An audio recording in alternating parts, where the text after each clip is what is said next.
Hello everyone, ICT virtual classes में आपका बहुत बहुत स्वागत है। तो जैसा आप जानते हैं, हम पढ़ रहे थे कुल ऊर्जा गुरुत्वाकर्षण में कि जब उपग्रह पृथ्वी के चारों तरफ चक्कर लगाता है, यानी कि when a satellite revolves around the sun और अर्थ, बेसिकली अर्थ, तो उसके पास कितनी एनर्जी होनी चाहिए।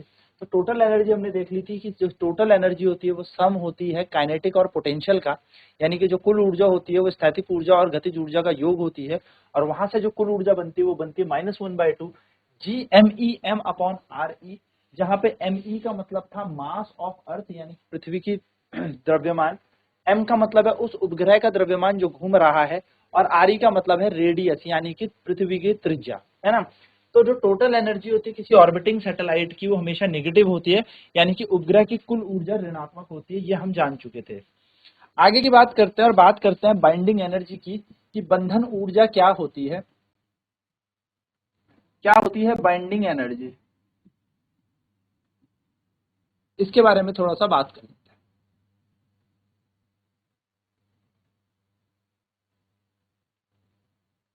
बंधन ऊर्जा,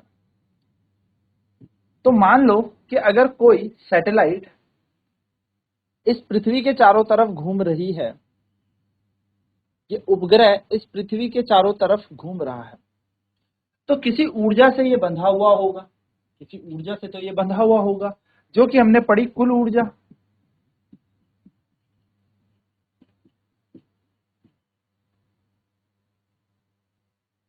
इतनी ऊर्जा से ये बंधा हुआ था, यानी कि अगर ये सैटेलाइट इस पृथ्वी के चारों तरफ चक्कर लगा रही है, तो इसके पास इतनी ऊर्जा होगी तो ही ये सैटेलाइट पृथ्वी के साथ बंधी हुई होगी, यानी कि इतनी एनर्जी से ये सैटेलाइट पृथ्वी यानी कि अर्थ के साथ रुकी हुई है ना। मेरा मन हुआ या हमने क्या किया, इस सैटेलाइट को यहां से हटा देना, इस ऑर्बिट से फेंक देना, दूर हटा देना, यानी कि इस उपग्रह को यहां से हटा के कहीं दूर अनंत में भेज देना है।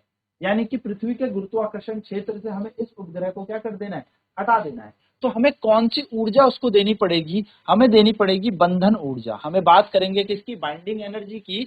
यानी कि अगर मुझे ये उपग्रह पृथ्वी के गुरुत्वाकर्षण क्षेत्र से कहीं दूर अनंत पर भेज देना है, लीव करा दें इस ऑर्बिट को, छुड़वा दें इस ऑर्बिट को और इस उपग्रह को कहीं दूर भेजना चाहें या हटा दें, मतलब यहां से दूर करना है, तो हमें क्या देनी पड़ेगी, बंधन ऊर्जा, बाइंडिंग एनर्जी देनी पड़ेगी। सो बाइंडिंग एनर्जी क्या होती है, बाइंडिंग एनर्जी होती है the energy required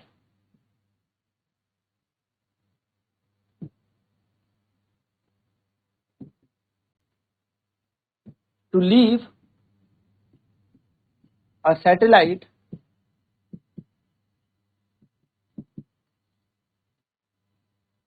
from earth's orbit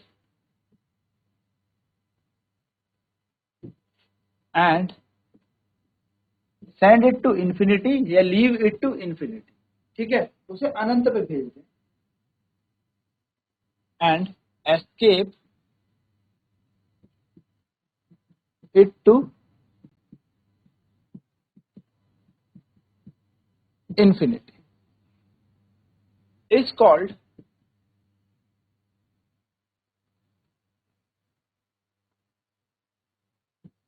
binding energy. क्या कह रहे हैं, वह ऊर्जा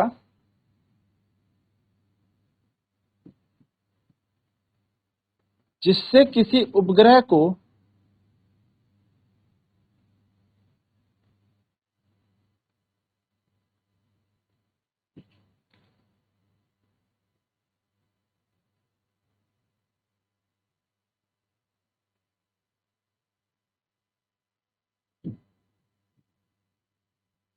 पृथ्वी के या पृथ्वी की कक्षा, ठीक है,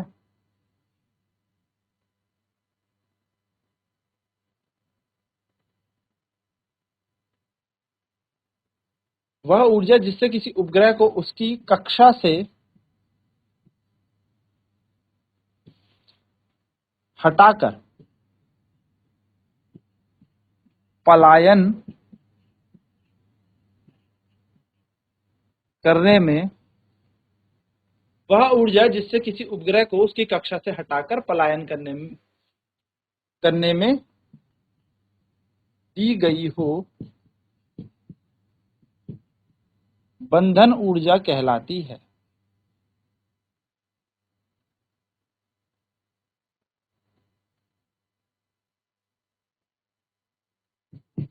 तो बंधन ऊर्जा क्या है? बंधन ऊर्जा से होगा क्या कि ये सैटेलाइट जो पृथ्वी के चारों तरफ घूम रहा है, ये उपग्रह यहाँ पर घूम रहा है, ये अब चला जाएगा एकदम दूर, इसको हम इन्फिनिटी पे बोलेंगे। तो कितनी होनी चाहिए बंधन ऊर्जा? अगर इतनी एनर्जी इसको रोके रखने में है, ये वो अमाउंट ऑफ एनर्जी है, ये वो टोटल एनर्जी है, ये वो कुल ऊर्जा है जो इस उपग्रह को बांधे हुए है, पृथ्वी के चारों तरफ रोके हुए है, तो कितनी ऊर्जा हमें देनी होगी कि दूर चले जाए? तो बाइंडिंग एनर्जी निकाली जाएगी। बाइंडिंग एनर्जी यानी कि जो बंधन ऊर्जा है वो देखी जाएगी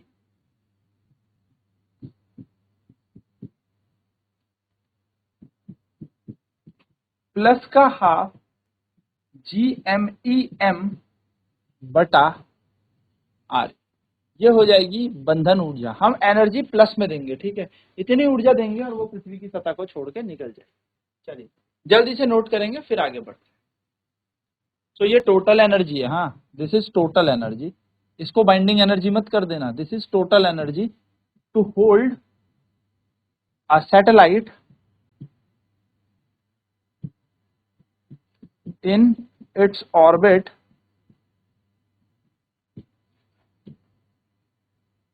around अर्थ।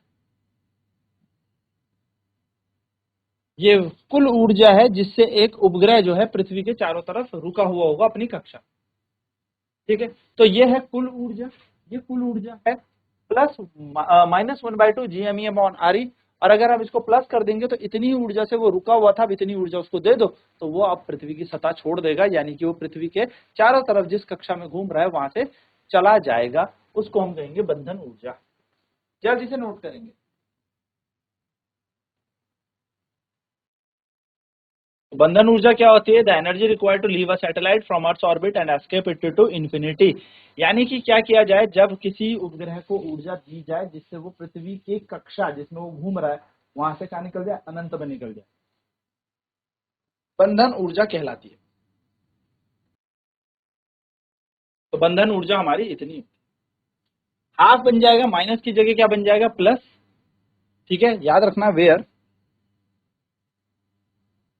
ME क्या होगा?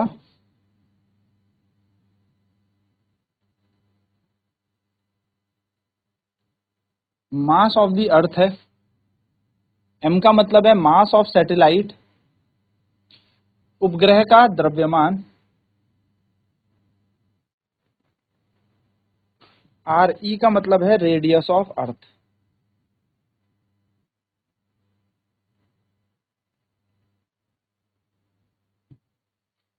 ठीक है। इस तरीके से आप बंधन ऊर्जा निकाल सकते हो, यानी कि आप क्या निकाल सकते हो, यहां पर ME क्या है?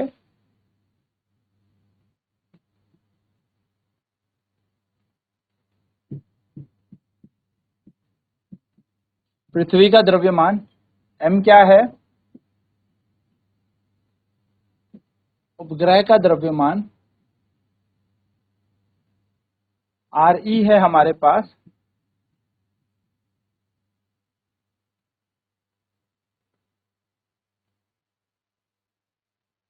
पृथ्वी की त्रिज्या। चलिए नोट कर लें फटाफट।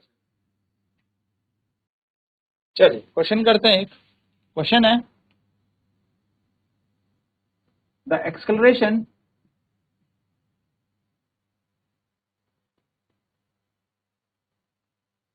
Due to gravity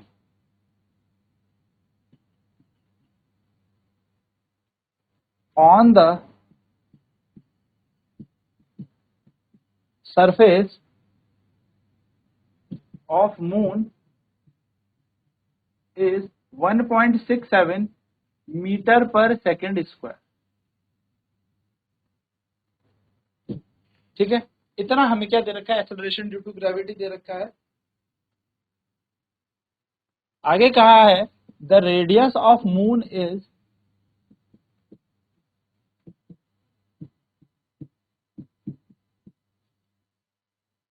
1.74 into 10⁶ metre metre.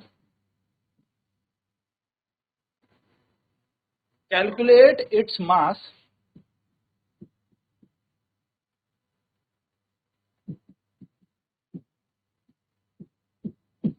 if g is equal to 6.67 into 10 to the power minus 11 newton metre square per KG square. Question कह रहा है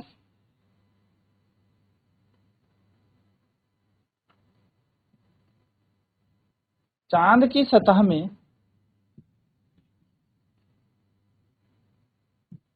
गुरुत्वीय त्वरण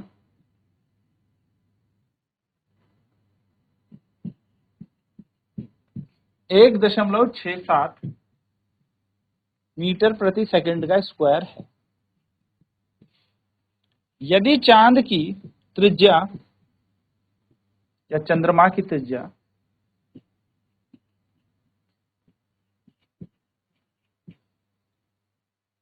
1.74 गुणा 10 की घात 6 मीटर है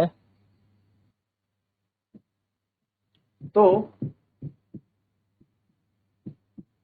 चांद का द्रव्यमान ज्ञात करें। जी का मान आपको दे रखा है 6.67 गुणा 10 की घात -11 न्यूटन मीटर का स्क्वायर प्रति केजी का स्क्वायर। चलिए सॉल्व करेंगे इसे।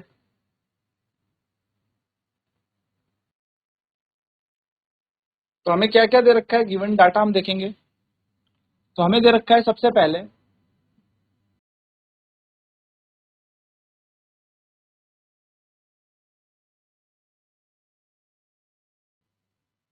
रेडियस ऑफ मून यानी कि चांद का या चांद की त्रिज्या हमें दे रखी है। तो हम चांद की त्रिज्या को मान लेते हैं RM। कितनी दे रखी है 1.74 into 10 to the power 6 metre. ठीक है। नेक्स्ट हमें दे रखा है वहां का एक्सेलरेशन ड्यू टू ग्रेविटी यानी कि ग्रेविटी ऑन मून, ग्रेविटी जिसको हम जी कह लेते हैं। तो जी दे रखा है चंद्रमा में कितना दे रखा है 1.67 मीटर प्रति सेकंड का स्क्वायर। ये हमें ग्रेविटी दे रखी है। हमें पता है मास निकालना हमें मून का ना, मास ऑफ मून। मान लेते हैं लेट मास ऑफ मून यानी कि चांद का द्रव्यमान जो है वो mm है। तो वी नो दैट हमें एक सूत्र पता है छोटे जी का और बड़े जी का फॉर्मूला, और वो ये होता है G is equal to GM upon R का स्क्वायर। अब मून की बात हो रही है तो यहां पर मून आ जाएगा, चंद्रमा की बात हो रही है तो हर जगह चंद्रमा आ जाएगा। इसका मान दे रखा है, हाँ बिल्कुल दे रखा है, लगा दें। जी का मान हमें पता है 6.67 इंटू 10 टू दी पावर -11 हमें दे रखा है। mm हमें निकालना है, मास ऑफ मून हमें कैलकुलेट करना है, और रेडियस ऑफ मून भी हमें दे रखा है 1.74 इंटू 10 टू दी पावर 6 का होल स्क्वायर। मैथ्स कहती है जिसकी वैल्यू को निकालना है उसे अकेला छोड़ दो। तो mass of moon equals to यहां पर आ जाएगा 1.67 इंटू 1.74, ये पूरा ऊपर चला जाएगा ना तो 2 बार आ जाएगा, गुणा 10 की घात 12, 6 दूनी 12, whole divided by 6.67 into 10 to the power -11। आप इस पूरे समीकरण को सॉल्व करेंगे, आपका आंसर आ जाएगा 7.58 into 10 to the power 22 kg। तो यह है चंद्रमा का द्रव्यमान। इस तरीके से हमारा ये उत्तर आ जाएगा, आंसर आ जाएगा। चलिए सॉल्व लिखेंगे, फटाफट सॉल्व करेंगे।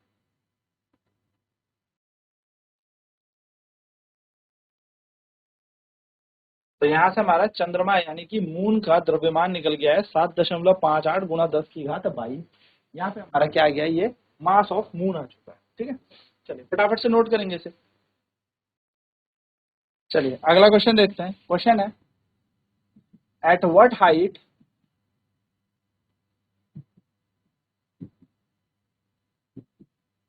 above the Earth's surface,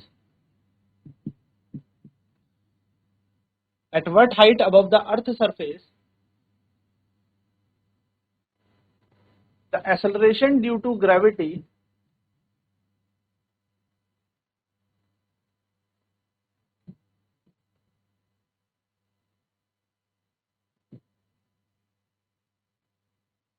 is 1/9 of the Earth's surface of the value of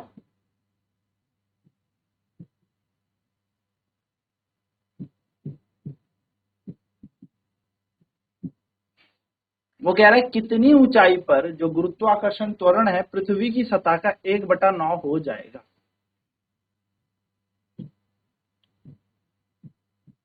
पृथ्वी की सतह से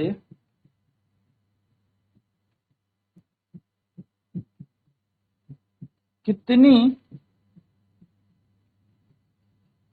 ऊंचाई पर जाने से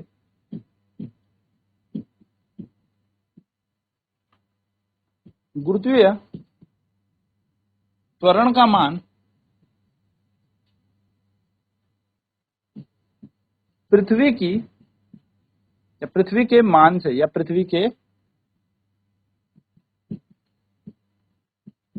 गुरुत्वीय त्वरण के मान से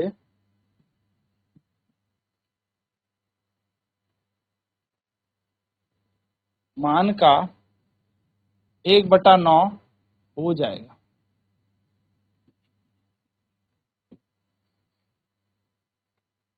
तो यह है पृथ्वी हमारी। मान लिया h ऊंचाई पर जाने पर हमारी ग्रेविटी हो गई g डैश, सतह पर ग्रेविटी थी g। तो कितनी ऊंचाई जाने पर? h ऊंचाई जाने पर। हमसे पूछा है कितनी ऊंचाई जाने पर जो गुरुत्वाकर्षण का मान है वो पृथ्वी के मान का 1/9 हो जाएगा, यानी कि 1/9 ऑफ g। हमें एक चीज पता है और वो ये पता है कि जो ग्रेविटी एट अ हाइट होती है, मान लिया पृथ्वी की त्रिज्या re है, तो वो होती है g dash is equal to g upon 1 plus h by re का होल स्क्वायर। ये फॉर्मूला हमने पढ़ा है। अब जरा यहां से नोटिस करें तो ये पूरी की पूरी g डैश की वैल्यू कितनी है? 1/9 g, यहां पर g का g रहेगा 1 प्लस h अपॉन re का होल स्क्वायर। तो g से g तो कैंसिल हो गया। यहां पर हमें क्या मिला? हाँ, यहां पर हमें मिला ये पूरी कंप्लीट वैल्यू मल्टीप्लाई होकर चली गई यहां, जिसका मान आएगा 1 प्लस h अपॉन re का होल स्क्वायर बराबर 1/9। देखो ये यहां चला गया ना पूरा का पूरा, है ना, सॉरी 1/9 कह रहा हूं, यहां पे आ जाएगा 9। ठीक है, फिर से समझिएगा मैंने क्या किया। मैंने यहां पर 1/9 लिखा है, यहां पे लिखा है 1/1 प्लस h अपॉन में re का होल स्क्वायर। ये पूरी टर्म यहां मल्टीप्लाई होगी और ये यहां, तो यहां आएगा 1 प्लस h अपॉन re का होल स्क्वायर बराबर 9। जब स्क्वायर हटेगा तो रूट बन जाएगा और यहां पर आ जाएगा √9। √9 कितना होता है सर? तो √9 होता है 3। तो 1 प्लस h अपॉन re बराबर बन जाएगा 3। h बाय re को छोड़ दो ऐसे ही, ये 1 जब इधर जाएगा तो ये बन जाएगा 3 - 1। तो h बटा re, 3 में से 1 गया तो बना 2, और h का मान कितना हो गया? 2 गुना re। यानी कि जब आप पृथ्वी की त्रिज्या बराबर या उसके 2 गुना, पृथ्वी की त्रिज्या से 2 गुना ऊपर जाएंगे, इतनी सतह पर ऊपर चले जाएंगे, इतनी दूरी ऊपर चले जाएंगे, तो आपका ग्रेविटी 1/9 हो जाएगा। हम सभी को पता है पृथ्वी की त्रिज्या कितनी होती है? 6400 किलोमीटर। तो हाइट आ जाएगी 2 into re, that is equal to 2 into 6400 kilometre, यानी कि 12800। इतनी हाइट पर जाने पर ग्रेविटी का मान 1/9 हो जाएगा। चलिए नोट कर लें जरा फटाफट से। ये चीज मैंने दोबारा से लिख दी है।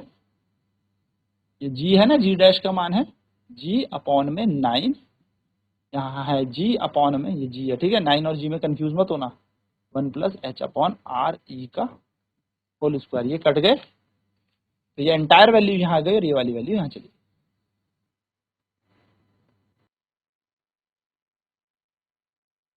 तो ये था इस क्वेश्चन को करने का तरीका। अगली क्लास में अब हम क्वेश्चन करेंगे, क्योंकि हमारा ये पूरा चैप्टर हो चुका है खत्म, अब हम इस पे करेंगे क्वेश्चन प्रैक्टिस। तो आने वाली जो क्लासेस हैं उनमें हम क्वेश्चन प्रैक्टिस करेंगे और ग्रेविटी को कर देंगे बाय बाय टाटा, क्योंकि ये हो गया चैप्टर खत्म।